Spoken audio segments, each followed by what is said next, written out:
Yo, yo, yo. It's been a minute. But I'm back. I'm back. I'm back. Well, I never left. I never left.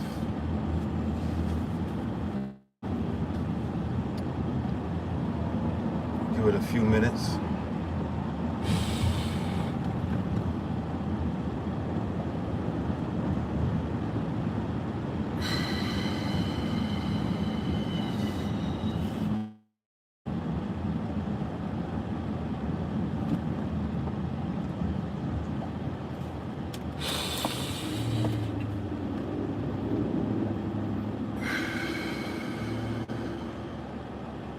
You know, I like to use this platforms like this, platforms that allow me to go live. And I like to use these platforms to speak what's on my mind. But talking is also therapeutic, and getting it off your mind is also therapeutic. So I like this because it allows me to express myself, get things off my mind, but also it could be someone out there that's feeling the same way or having certain type of emotions, and my message might resonate with them, you know. And even though I know it's Sunday, I know a lot of people probably watching are preparing to watch the Super Bowl, but so what? Who cares? And I know that YouTube doesn't really broadcast my channel, but who cares? But yo, man, I'm about to. I know y'all seen the title. If you're watching the replay, you see the title, and I just feel like black people are off code. We seem to be the only group that are the most off code. Now, what does code mean? Code is like a certain set of instructions on how to do something or to execute something, right? When people were the coders, and now AI is taking over that, people were with code, they would input a set of instructions into the computer program or whatever software they're using, and that software, that code would execute certain things, right? That is the meaning of code. It's a set of instructions to execute certain things, to do certain things, to, accomplish certain things. Y'all can see I'm on the freeway right now. I'm in that Long Beach, Southern Cal. But black people, and it seems like everybody else, are operating on a set of instructions against us, but we are not operating on the same instructions against them. And this don't have to be adversary. We don't have to be adversarial towards each other. And being on code doesn't mean that we all holding hands and saying kumbaya, like, yeah, my Lord, kumbaya. It don't mean that. Shout out to everybody. Shout out to London, man. Shout out to London. uh, it doesn't mean that we all holding hands and singing and hopping along, but we can have a set of instructions on how we operate with each other and how we operate with other people. Where am I going with this? I'm in Southern California. Southern California, if you don't know, is majority Hispanic. It's majority Hispanic. Black people in Southern California alone, I believe, make up the smallest population now. We make up the smallest population in Southern California. Hispanics are number one, followed by whites, I think followed by Asians, but we're last on the list, right? And we can look at how the Hispanics are operating. They're operating on a code. And don't mean that they all, like I said, they're not all holding hands, singing Kumbaya or Feliz Navidad. They're not all doing that, but when it comes to operating towards us, they all operate on that code. And I want to talk about a situation that happened to me today that will show you proof of that code, right? That code that they operate on. So I'm going to wash my laundry. I'm going to a public laundromat, not a private laundromat, but a public laundromat, right? Now, in this laundromat, usually when you go to a laundromat, there's carts where you can put your, you can transport your clothes from the washer to the dryer, or you can transport your clothes from the dryer to the table where you're going to fold them. Most laundromats provide these carts, right? Now, the way it's supposed to work is the laundromats, the carts that they provide, because they're limited. They are limited. There's not a bunch of carts in there.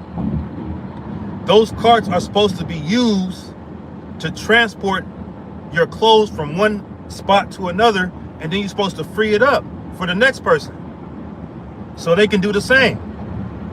But what happens in a lot of these laundromats that are heavily Hispanic patronized, is that they'll get in there, they'll get a cart, and they'll just keep it.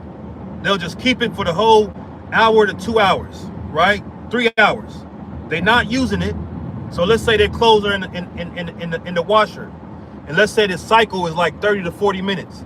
They're just keeping that cart to wait for their clothes to get out of the washer so they can put it in the dryer, instead of just letting it free and then letting somebody else use it. And then the way it's supposed to work is that there's always supposed to be a free cart.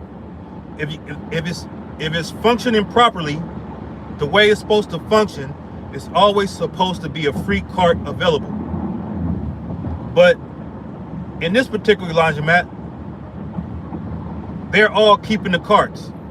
And I'm walking in there like, hey, can I use this cart? I got a big load in my car. I need to bring my clothes in here so I can start my laundry. You can have the cart back.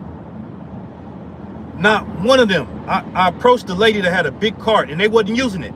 They weren't using the cart. The cart was just sitting by their side, right? Two Hispanic ladies. I said, hey, can I use this cart just to bring my clothes in? It's gonna be quick. Oh, we're using this cart. I'm like, well, ma'am, your clothes are not, it's empty right now. Your clothes are still in the washer or the dryer.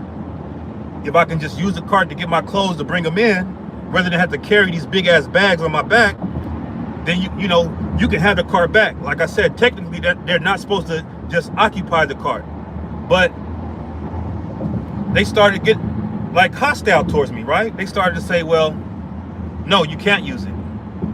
And I'm like, okay. Now my anger is starting to boil up. I'm really trying to compose myself because within me, I can feel myself starting to boil up. I can feel, I got it. My temper has been, my temper as of recent years has been more quick. In the past, I used to be more calm.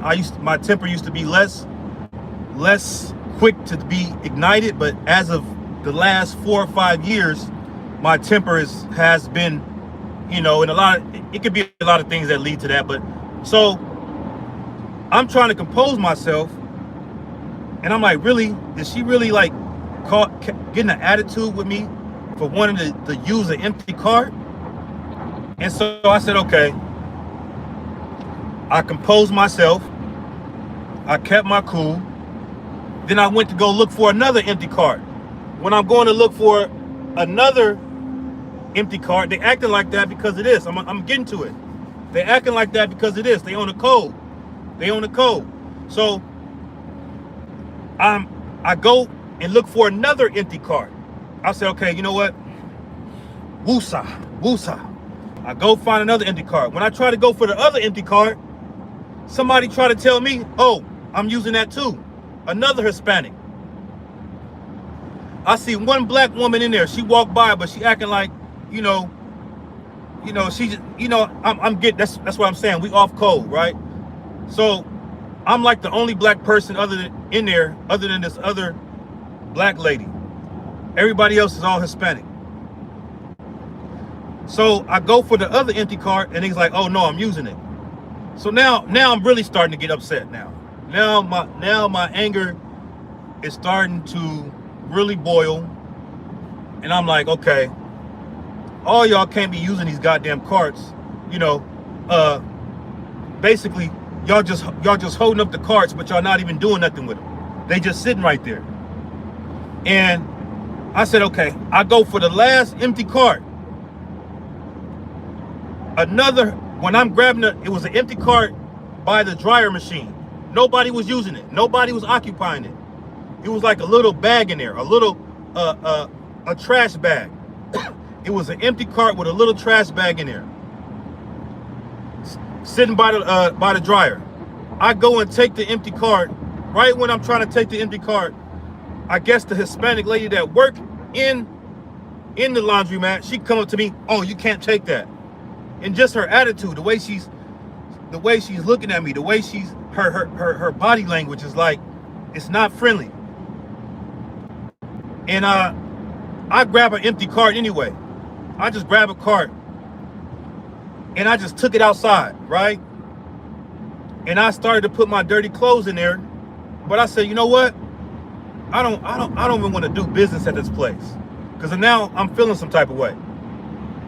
So I just took my clothes out the cart and just left the fucking cart there. I was real pissed off. It took every ounce in me not to cuss one of them ladies out. It took every ounce of me, right? Now, when I'm outside of the laundromat, I see that one black woman. And I approach her. I'm like, sister, these, I was kind of upset. So I said, sister, these motherfuckers on some racist shit, right? And she's like, excuse me? And I'm like, well, you don't see how they operating? Well, I don't have any problems. And I'm like, okay. At this point, I said, this is one of these ones, right? This one of these ones that is off code.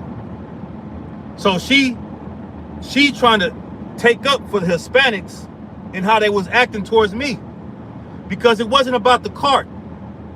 Let me tell you this, it wasn't about the cart. It was, if it was one of their own asking for that cart, they would have let them use it. I guarantee you that. It wasn't about the cart. It was about a nigga trying to use the cart. That's what it was about. And they're going to make sure they stay on code with each other and say, okay, yeah, well, we'll let one of our own use the cart, but we're not going to let this nigga, this mayate use the cart. And that's the code that they're on all over California, all over the U.S. But it's very strong here in Southern California. You don't have to believe me. The history. There's a history of this. You can hear there was a Hispanic politician that they caught in a secret recording when she was saying, oh, criticizing black people and criticizing other Hispanics for trying to deal with black people. Just deal with them. She was saying, oh, they dealing with those blacks. This is a politician. This is a high-ranking politician. So this is the code that they're on. But the sad thing is, we not on this code. We not on this code. I seen a nigga, a woman the other day on social media going to some type of meeting, a community meeting or whatever. And she was the only black woman there.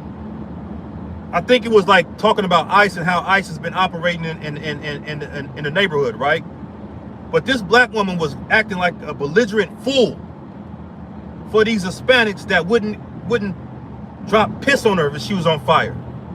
But she ended up getting herself arrested, acting like a goddamn fool for these people that don't rock with her people.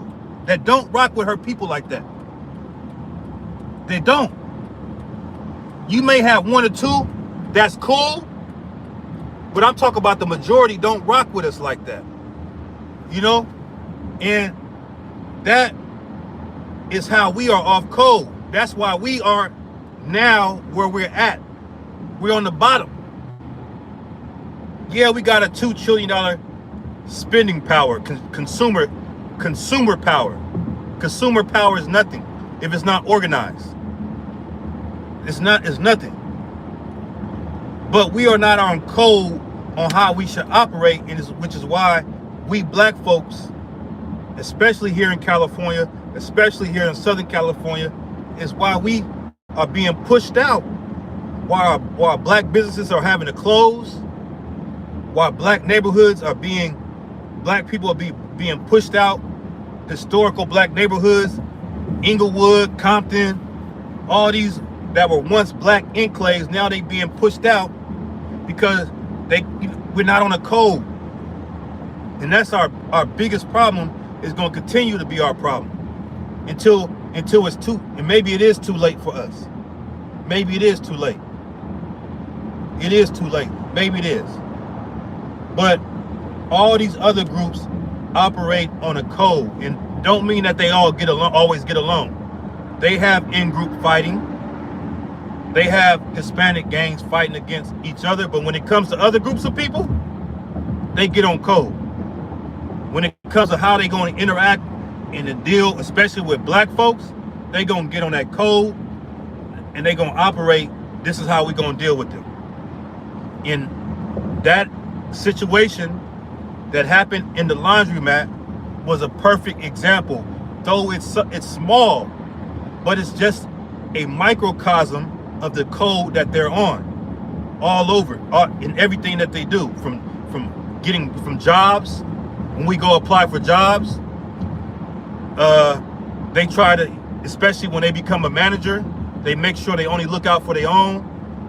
When one of us are able to get a job, they make the environment so toxic for us that we eventually either get fired or we quit. And once we get fired or quit, they bring one of their own in. That's the code they own. So that's why here they took over everything. They took the jobs, most of the jobs, they got them. And it wasn't by accident. It's by a code. And we still, right? We still have black enclaves in the U.S. But the problem is, we're going to lose those black enclaves because we're not on code. Trust me. The same thing that happened here in California, the same thing is going to happen in Atlanta. It's the same thing is going to happen in Detroit. It's the same thing going to happen in D.C. All these black areas, if black folks don't get on code. Because these other groups are coming in and they operating off of code. We gonna overtake these niggas. That's their code, by hook or crook. So, man, that's all I gotta say, y'all. Make sure y'all like, share, and subscribe. I'll holler at y'all later. Peace.